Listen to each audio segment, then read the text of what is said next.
स्वाहा। ॐ नमो हनुमते रुद्रावताराय सर्वशत्रुसंहारणाय सर्वरोगहराय सर्ववशीकरणाय रामदूताय स्वाहा।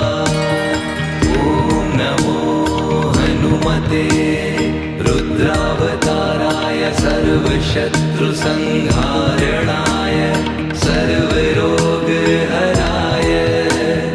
सर्ववशीकरणाय